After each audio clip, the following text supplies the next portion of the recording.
I'm absolutely delighted to welcome our international guest speaker, Professor Eric MacDonald, today. Eric and colleagues at the University of Texas El Paso are really some of the pioneers and innovators in the field of multifunctional additive manufacturing, which basically underpins so many of the approaches we use for the AM of electronic systems. Eric's research has been a real motivator and inspiration for my work, and I believe this talk will provide a great international perspective on the developments in the field. I also just wanted to quickly highlight and thank Eric for agreeing to such an early start, because I believe it's only 7 a.m. where you are right now. So without further ado, I'd like to pass you across to Eric to give a talk on additive manufacturing of elastomer, ceramic, and metal multifunctional structures. Okay, Robert, well, I really appreciate it, and I'm honored to be speaking here. It's great. I'm trying to get my screen to share. Do you guys see the three pictures? We can see that now, Eric, yes. Excellent, excellent. Okay, so yeah, I'm honored to speak here, and this has been a fascinating conference. I've loved the talks I've heard, and it's great to see this idea of 3D printed electronics really, being dedicated with an entire conference, and so that's spectacular. And here, let me just get kicked off. These are just three pictures that I think are the most photogenic that I've done. I don't know if they're really great examples of 3D printed electronics, but of course, the idea being that in about 2004 at the University of Texas at El Paso, UTEP, we were looking at stereolithography originally, and that's what you see here, of course, but we would interrupt the processes, introduce other complementary manufacturing processes to basically introduce other functionality beside just being a load-bearing structure of a complex geometry.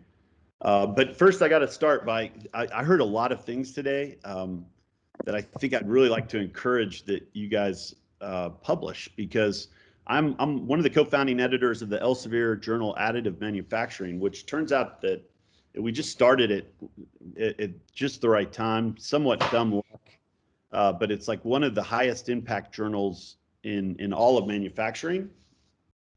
And I'm continuing to work on that journal, but I am spinning off a second journal, which is going to be Additive Manufacturing Letters. It's going to be shorter papers, like 1,000 to 4,000 words, excluding the references.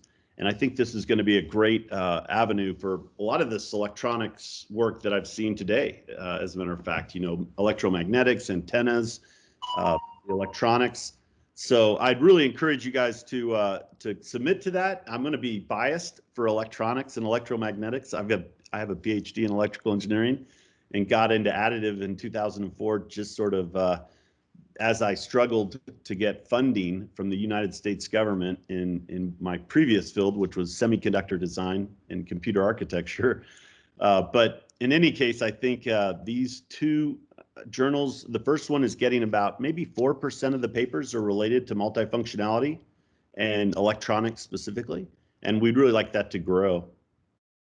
And just to give you a brief background of who I am, because this is kind of a complex story, I've been working on 3D printed electronics for, 17 or 18 years. Started at the University of Texas at El Paso in 2004. About 5 years ago, I moved to Ohio, to Youngstown, and I went to Youngstown State, which is a backyard university of an institute that Obama started, inspired by the Fraunhofer Institutes, really. It's America Makes, and it was the first of 16 institutes on manufacturing. And so a lot of what you see here has been funded by that institute. And of course, moving closer to it helped me tremendously. It made me change my career a little bit. I broadened out to ceramics and metals there because Youngstown was a casting and forging city. But then about a year ago, during the pandemic, I returned to El Paso, and I've been here for about 1 year. So the idea of this 3D printed multifunctionality really could be more than just electronics.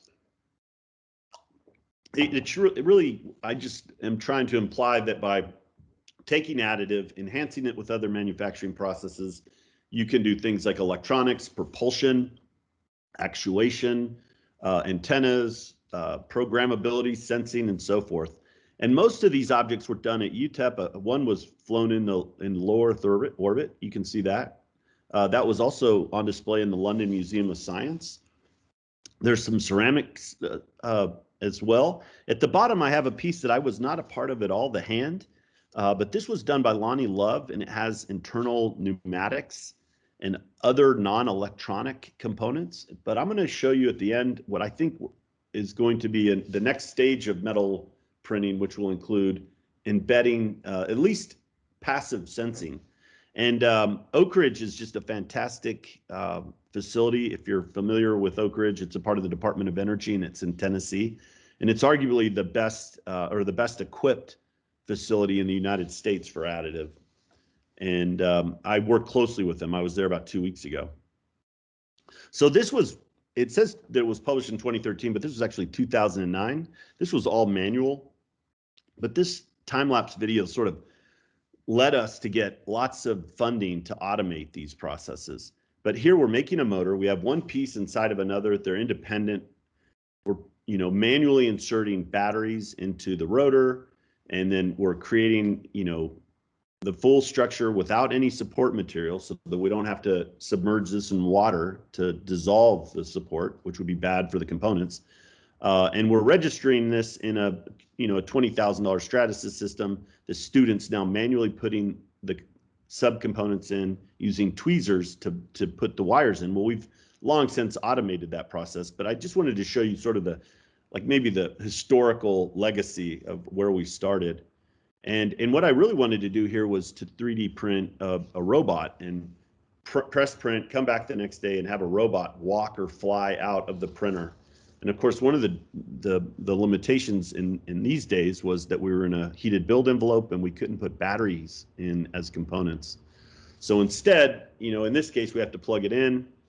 This is the Keck Center at the University of Texas, El Paso, but you can see we plug it in, give it 12 volts and a duty pulse width modulated signal. We can, spin that. It's a terrible example. It really should have been a sphere, something that you could use as a reaction sphere in a satellite, for instance. But that video, as silly as it was what led to a lot of additional funding. And this was really sort of the pinnacle back in about 2014 and 2015 of America Makes funding, where we partnered with Stratasys, and they gave us proprietary access to their software so we could start in one printer, end in another, swap between them. But the real magic of what we were doing then, and I see that people are doing this a lot now, but is this other gantry where we're going to go in and we're going to use machining. We're going to put down copper foils. We're going to embed copper wires with ultrasonic and thermal embedding, and do robotic pick and place. And the idea was we wanted to be able to, in a 24-hour period, create a CubeSat, which is a 10 centimeter by 10 centimeter by 10 centimeter satellite. We had heard that there was going to be some sort of grand challenge at NASA, an X Prize, and it never happened. But it was interesting that we were able to do things like this pick and place, and then you put electronics, traditional electronics, directly into a structure and then print right over it. Or you could actually embed wires like we're doing here on a singly curved surface to make an antenna. This is ultrasonic, so it's actually embedding the wire into the thermoplastic. And of course, we had started with inks, and here you see microdispensing. Inks provide a lot of manufacturing flexibility, but there's challenges with inks, particularly with the conductivity, and several people have mentioned that. And I think I've got some ceramics cases coming up that where maybe we can address those issues with inks. But at least back in 2014, 2015, we were trying to embed copper, solid copper, to improve the performance. So I went to Youngstown. I kind of gave up that FDM-based electronics because I wasn't there. And I started working with Carbon and Formlabs to do stereolithography again.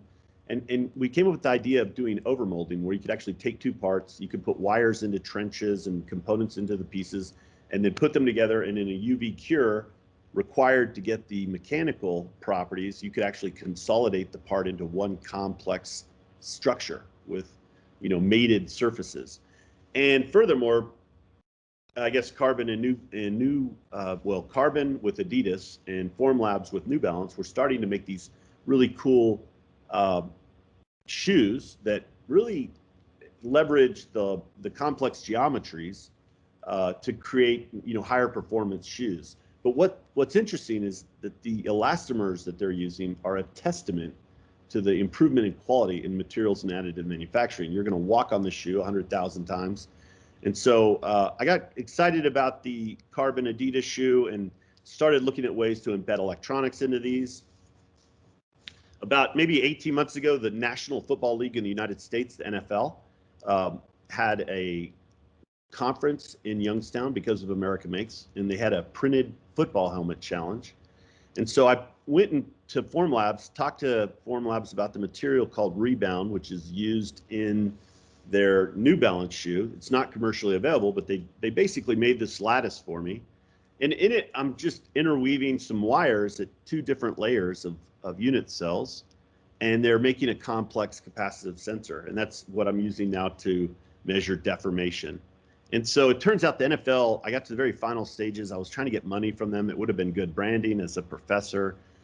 In the US, NFL is a big deal, but did not get the funding, unfortunately. I don't think they're that interested so much in sensing the impacts as they are just trying to reduce concussions by using the complex geometries and advanced materials. And then I thought this was kind of interesting. That video you just saw, I put stuff on LinkedIn and sometimes they go kind of pseudo viral. This one had 100,000 views, but I was really fascinated by the analytics. You know, Airbus, Apple, Boeing, you know, are the companies that are interested in elastomers with sensors. I thought that was cool. But it's also interesting that I'm an old man. I've been in this, you know, for 20 years. And, you know, it's always going to be important to do peer-reviewed journal articles to advance science. But in today's world, particularly for young PhD students, I think the idea of leveraging social media to advance your research enterprise is probably inevitable. And I think the quality level may be pretty low, but in any case, good ideas can be sort of advanced. And then I think we still need those journals and the 6-month grueling peer review process that's associated with them. But that it's a world now where ideas are flying around pretty quick. And then I showed you that motor, you know, I really wanted a battery. And I was at a conference in 2019 in Chile and met a young French PhD student who was doing 3D printed batteries. I managed to get him to come to the US this year as a Fulbrighter, which is a program that will pay for either professors to go to, US professors to go to other countries. I went to Chile in 2011, for instance, but to also bring out, you know, international scholars to the United States for a period.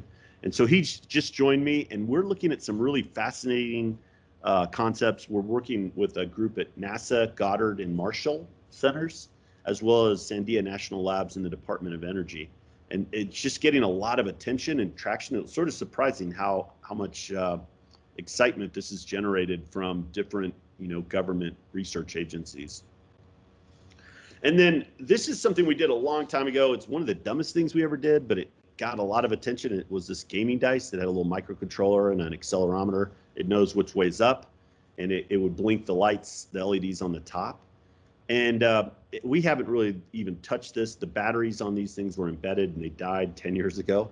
But recently we're starting to look at ceramics, and we're looking at, can we try to reproduce this with ceramics? And one of the benefits of that would be that the dice is just an application that would sort of demonstrate the idea of 3D printed electronics, but that ceramics would allow us to cure the conductive inks at a much higher level, similar to what we would call LTCC, or low temperature co-fired ceramics, which is a existing industry currently for creating high performance substrates for electronics. And so this is something we're trying to do. Ceramics are really hard to print, but we're making some progress on that. And let me keep going. I just wanted to show also, I threw this slide in recently, just this morning, because I saw the European Space Agency had a lot of cool stuff that they demonstrated, but this was something we did in that original system that I showed you with the robot. And the idea of embedding the, you know, basically people say additive manufacturing gives you complexity for free. And back in the day, you know, in 2014, 2015, we were really trying to argue that, you know, this technology, this multifunctional technology, would give you the electronics for free, that you could suck them into the structure, be more spatially, you know, efficient. And in some cases, when you embed wires into these structures, you actually improve their mechanical performance. So I wanted to throw that on as just to discuss that. And then, of course, antennas is an area. I'm not really an electromagnetics person, but I have a lot of friends that are. And so we work together, colleagues in different processes, to see if we can't make electromagnetic devices that, are basically can benefit from complex geometries and the new materials that are available. And so if you look at sort of the dielectric constant and the loss tangent that are important, you may want to be on the left or right side of this depending on your application, but you generally want to be at the bottom. And there's a lot of new technologies coming out for ceramics, and the European Space Agency discussion today discussed that. And so we've really been pushing on ceramics. A lot of different technologies are available. I'm going to talk about one in the International Space Station where we get to leverage microgravity. But basically there's that photopolymerization, there's material extrusion, there's material jetting with a great company coming out of Israel called XJet. And you can see several of their parts in this, as well as a German company called Admatec, which is really, I think we're excited about. We're looking at Zirconia to do, filters and lenses for electromagnetics. Alumina is what we're interested in to sort of do basic substrates for electronics, because you get the high thermal conductivity of alumina, relatively speaking, with the very low electrical conductivity required to be a substrate.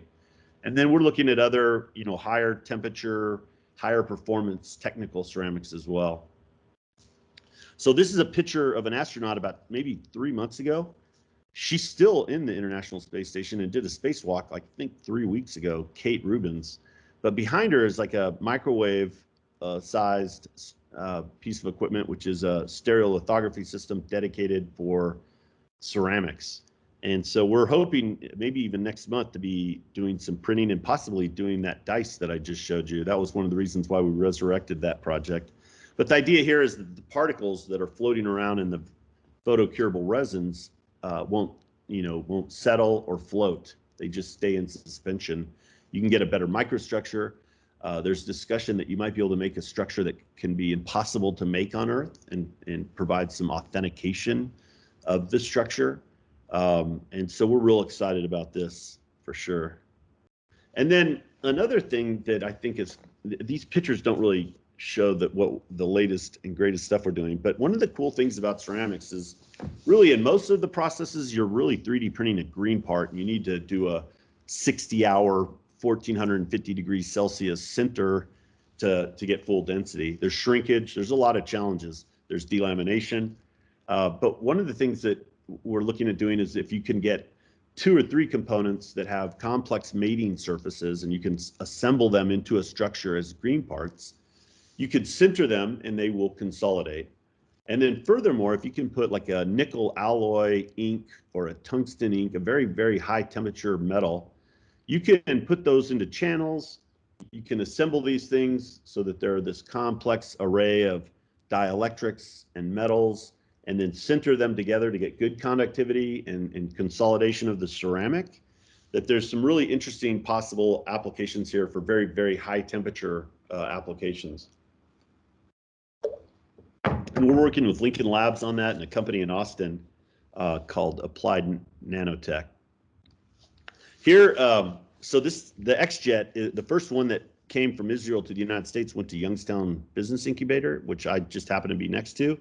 And the antenna on the upper right is not mine, and I'm not associated with that in any way, but it sort of inspired me to want to try and recreate that sinusoidal disc dipole antenna. So the XJet, at the time we had it, had challenges on build height, but looking down at that structure, you can see that we get great surface finish, and then you can make this sinusoidal disc. And then we used Optimec and aerosol jetting to put a silver dipole antenna. And so the idea then starts, it came to mind at this point, maybe 3 or 4 years ago, that generally with printed electronics, we're really limited in terms of the curing temperature of the silver or copper inks because we're on a polymer or paper substrate. But here, this substrate can go, well above 1,000 degrees C. And so it's been an ongoing line of research, but we're trying to identify inks that instead of melting at lower and lower temperatures, we're looking at inks that might be able to handle higher and higher temperatures after being melted. And so I think ceramics could be a real, interesting point for 3D printed electronics moving in the future. Not so much for flexible structures like an elastomer put in your shoe, but for electronics that need to go to 700 or 800 degrees Celsius. And here's that XJet, and this is another cool thing, is you can make lattices that are really intricate. That's Youngstown State, that's my office that I used to have. And that's a 1 millimeter unit cell. And in this case, you really see a uniform lattice, which isn't that terribly interesting. Because if you can do spatially varying lattices, in this case, you're dealing with zirconia, which has a permittivity of about 30. So of course, the speed of electromagnetic radiation is inversely proportionate to the permittivity. And if the frequency of the electromagnetic radiation is at least 10 times greater than your unit cell of your lattice, you get this sort of effective permeability in a lattice because of the averaging of air and zirconia. And so from one side to the other, we can make the struts of the lattice thicker, and in doing so, we can increase the density of the structure, and we can increase the permittivity, and we can effectively change the speed of light, in 3 dimensions. And so there's a lot of applications here. Lenses, I show one that was done at the University of Arizona in 2011. It's a Lundberg lens. It's a lattice that's spherically more dense in the center and less dense as you go out radially. And that can allow you to focus electromagnetic energy. But we're working with Lincoln Labs on a project where we're introducing conductors into these lattices, like I showed you before, tungsten and so forth. And we can do filters and waveguides that can, interact with the changing permittivity of the lattice. I think there's just huge opportunities here. We're about to publish 2 papers on that technology, one mechanical, where we used hot isostatic pressing to improve the ceramics, but also one where we use CT scanning to get the average density per unit cell to sort of estimate the permittivity and improve the ability to do simulations of electromagnetics. And then this was just kind of something we did a couple years ago where I thought 2017, there's all these new metals processes, particularly desktop metal, which was sort of a low-cost filament-based approach, debinding and sintering approach for metals, and they said they could do copper. It sort of inspired me to think, well, let's just get a pathologically complex geometry that could be a fractal antenna and make it in a bunch of processes and evaluate them. And we worked with NASA Glenn in Cleveland. And the one in the middle is interesting. That's actually binder jetting, and then it was infiltrated. So it was still infiltrated with bronze. And X1 shipped it to my house, and they put that box right in front of my garage. And my daughter, driving a Mini Cooper, drove over it. And you could see that one of the pieces broke off, and it's definitely deformed, but it's a true testament to the strength of that technology. It was heavy. It worked pretty well as an antenna. We also used vat photopolymerization and did plating, and actually the EOS M290 with aluminum did probably the best. I never got to get desktop metal to create one of these antennas, but I thought that was interesting. It was just sort of a survey of the existing processes 2 or 3 years ago, and it's only getting better now. That Admatech system that we're doing ceramics on can also do metals.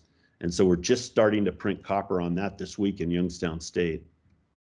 And then continuing with this idea of fractal antennas, what you see here on the upper left is an aluminum part that was a ship in the bottle. You see that there's a radiating element on the outside and a ground plane pyramid on the inside, and it's fractalized, and that they're not connected together, at least electrically. And this is sort of a broadband antenna. It was really more to show what could be done in terms of geometries. But then when we did that, we got the opportunity working with Trumpf, the German laser company, and they have a green laser system now that can actually work with some copper alloys. So copper, of course, printing it is difficult in general, high thermal conductivity, and so forth, reactivity. But we did do a copper antenna of these, one of these Sierpinski antennas, and we're evaluating it now. And you can see that it's a little rougher. It turns out the spot size of the green laser is a little bigger, but we're going to be publishing a paper on this probably. We're going to be submitting it next week. And I think this is just really interesting. And then let me talk about some other things I'm doing that still involve electronics, but this is what we did at Youngstown State in the last 4 years. This is 3D printed sand, and it can be used as a mold for metal casting. And now metal casting's been around for thousands of years, but with 3D printed sand, you can now do geometries like that lattice you see on the right. And so the idea here is we print the sand with binder jetting, we assemble it, we melt some metal, we pour the metal, and you get these custom digital paradigm, digitally driven castings that are just amazing. And so I'm real excited about this technology, and I'm kind of a nerd when it comes to molten metal. But the idea then is I want to put electronics into those. Now, I'm not printing electronics into the sand. That would be tough, but we took this little dialog IoT sensor, and the 3D printed sand allowed us to put a specific cavity inside of a core of sand and then protect it with a cap. And so this green sand you see on the top left basically it's a lid that goes onto a mold, and this cylinder suspends into a cavity, and the cavity fills with molten metal. And then for about 2 minutes, the electronics that are inside of that core, which is the sand that creates a cavity in that casting, will survive and wirelessly send out data on pressure, temperature, humidity, rotation, vibration, magnetic field. And we've just been publishing all kinds of papers because we're like sort of juicing the casting industry, this primitive, ancient, industry with like cell phone technology from this year. And it's getting a lot of excitement. As a matter of fact, on Monday, I spoke at the American Foundry Society about this. And all the green text you see is typically going to be a publication, and most are open access. But this is cool. Look at my cell phone on the top of this. This is magnesium. It's a helicopter part. So magnesium is really dangerous, but as an electrical engineer, I was unaware of that. And so we're pouring metal. That's all 3D printed sand. And deep inside of that is a Bluetooth sensor. And my phone is receiving the data. And this is unprecedented. You can't get data, you can get a thermocouple in there, but the pressure that's being measured inside of these, deep remote sections of the mold are really interesting.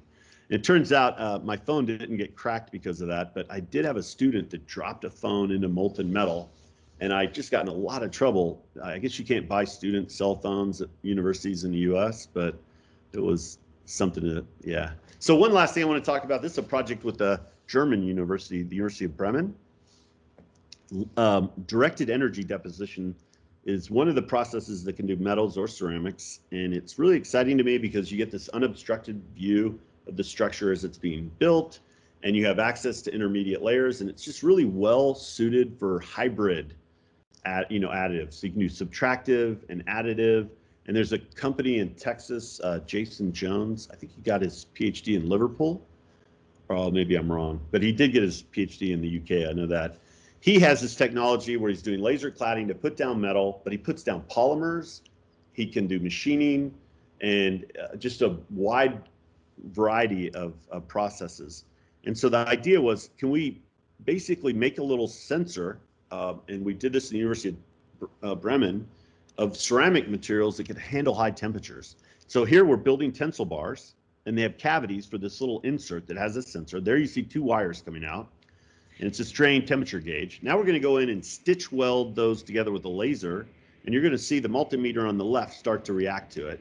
So you're getting in situ data from the sensor that we've inserted into the metal structure. There it's welded together. And then we're going to put a layer of metal on top of that. And this is the problem, is this is really high temperature. You're going over 1,000 degrees Celsius. So only about 20% of the sensors actually survived. That's the laser cladding surface on the top. And then after you machine it, you get this great finish, surface finish. And in the end, we get a tensile bar where now we have a ship in the bottle again. You have a sensor inside of the metal structure.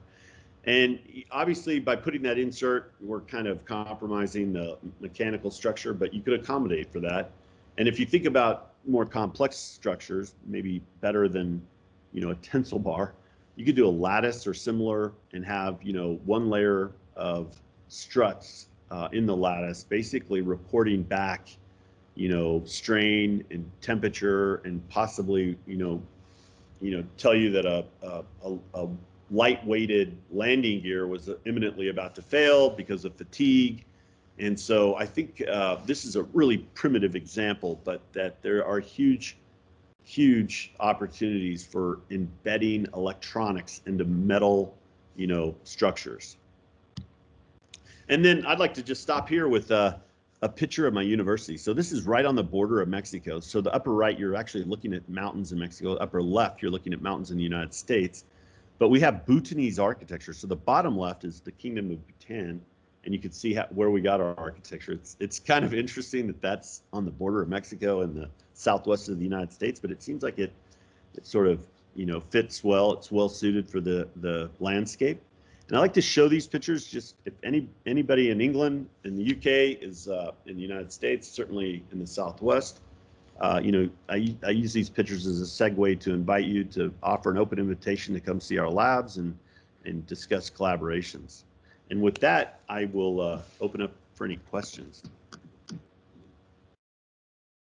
Thank you very much, Eric. That was really, really fascinating and informative.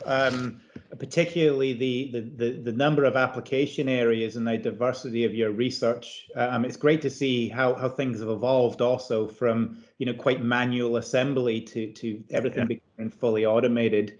Certainly you've sold it for me, and I'm keen to visit your research labs once the world becomes a bit back to normality. That's right.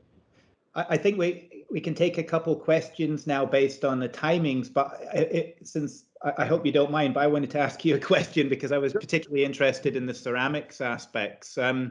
You showed so many of these multi-material examples, and you mentioned LTCC, and it's something that's a bit of a driver in my research.